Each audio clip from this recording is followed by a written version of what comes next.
semuanya. Di sini saya akan menjelaskan tentang tugas saya responsi kewirausahaan tentang identifikasi tambahan penghasilan. Pertama yang akan dijelaskan adalah apa ide bisnis yang ingin saya lakukan. Bisnis yang akan saya lakukan adalah membuka lapak usaha penjualan buah-buahan seperti jeruk sebagai produk utamanya. 2. Kegiatan apa dari bisnis tersebut yang dapat menghasilkan laba. Kegiatan utama dari bisnis ini tentu saja menjual buah, tetapi hal yang paling utama dilakukan adalah memilih buah yang terbaik untuk dijadikan sebagai supplier utama yang mengisi lapak jualan. 3. Bagaimana cara meningkatkan penambahan omset usaha bisnis saya tersebut? Cara meningkatkan omsetnya adalah 1. Mengutamakan kualitas buah yang akan dijual. 2. Memberi pelayanan terbaik kepada pelanggan. 3. Melakukan promosi secara efektif dengan menjual lebih banyak kepada pelanggan. 4. Menambah toko cabang dengan tujuan target pasar baru dan mendapatkan pelanggan yang baru. 5. Mengadakan diskon produk dan penawaran yang khusus kepada para pelanggan. Ide keempat adalah bagaimana cara mengelola keuangan usahanya. Cara mengelola keuangannya adalah pertama, keuangan harus terstruktur dengan baik. 2. Pembukuan pemasukan dan pengeluaran harus jelas. Ketiga, penggunaan uang harus dilakukan dengan baik dengan memikirkan kemungkinan kerugian yang akan didapat. Keempat, melakukan pengembangan usaha baru dari hasil keuntungan yang didapat. Kelima, pembukuan keuntungan, profit, penjualan harus benar dengan pembukuan pengeluarannya. Ide kelima, apa sumber daya utama yang menjadi core bisnis saya? Ada 3 sumber daya utama dalam bisnis saya yang akan saya perhatikan baik-baik dan core dalam bisnis saya, yaitu yang pertama uang. Kita harus bisa menjaga cash perusahaan agar semua kegiatan tidak terganggu. Yang kedua, waktu. Perhatikan waktu. Pastikan sebagai business owner mengerjakan hal-hal yang not urgent but important. Yang ketiga, tim. Kita harus memiliki tim yang solid untuk dapat bekerja sama dalam memajukan usaha kita bersama. Ide keenam adalah bagaimana caranya mempersiapkan tim yang tangguh untuk membantu usaha saudara agar berkembang.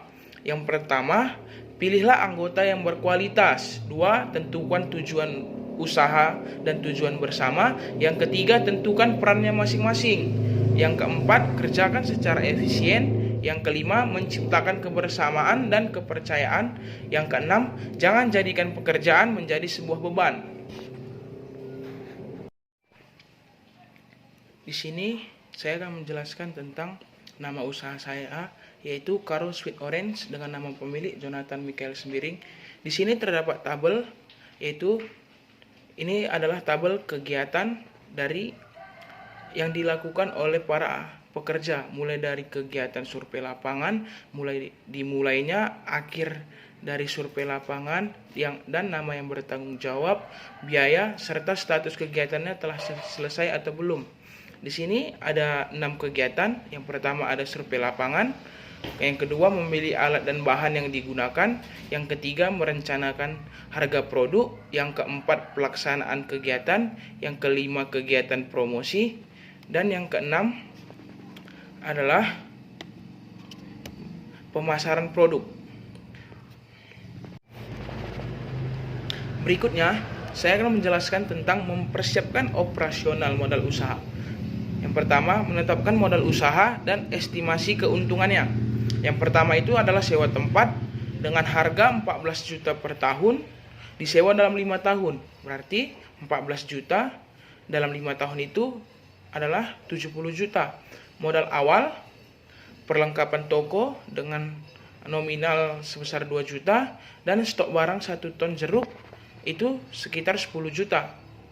Dan biaya modal awal itu adalah sekitar 12 juta. Yang ketiga, biaya operasional, gaji karyawan dan biaya listrik, air dan kebutuhannya itu adalah sekitar 3 juta. Yang kedua, mempersiapkan sistem dan aturan kerja. Yang pertama itu jabatan pemilik toko, jumlahnya 1 orang. Jam kerja jam 9 pagi sampai dengan jam 7 malam. Tugasnya merencanakan dan mengawasi jalannya usaha, serta membuat keputusan terkait berjalannya atau tidaknya usaha tersebut. Yang kedua, jabatannya sebagai karyawan, jumlahnya sekitar 3 orang. Tugas melayani dan menjalankan tugasnya sebagai penjual kepada konsumen dengan baik dan benar. Yang ketiga, menguji produk dan performanya di pasaran. Dilihat dari kondisi sekarang, banyak hasil buah dari para petani aktif dari Kabupaten Karo, maka itu hasil panen yang berkualitas yang kami pasarkan terbilang cukup laku di pasaran. Dikarenakan para konsumen cukup tertarik dengan apa yang kami sediakan di tempat usaha kami. Dan kami hanya menjual barang-barang yang memiliki kualitas terbaik saja untuk diperdagangkan di lapak jualan kami. 4. Mempersiapkan packing yang terbaik. Karena produk yang kami jual adalah buah jeruk, kami membuat kemasan yang begitu menarik, berupa keranjang buah yang biasa digunakan untuk tempat buah parcel dan paper bag yang berkualitas agar tahan digunakan dan dibawa kemana saja. Dengan kondisi buah yang sangat berat, paper bag ini cukup untuk menampung sekilo sampai dengan 3 kilo buah jeruk. Dan pada slide terakhir ini saya menampilkan gambar packingan dari yang saya sebutkan tadi.